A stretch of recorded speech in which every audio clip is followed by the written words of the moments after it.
Hi guys, welcome back to our channel Financeable. Today in this video I'm going to show you how to disable your auto trading in MetaTrader 5. To do so, follow some simple steps with me. First of all, open your MetaTrader 5 application.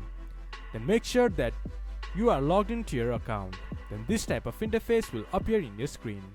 From the bottom of the menu bar you can see Expert, or you can just press Ctrl+T. It will then display this type of interface. Go to Expert from the bottom of the screen. Here you can see all your auto trading list. From here, manually select the trading that you want to disable. Click on it and click to disable auto trading. This is how you can disable auto trading in MetaTrader 5. This much for today's video. If you guys find our video helpful, please leave a like and comment. And do not forget to subscribe our channel and hit the bell icon. I'll see you guys again in our next video.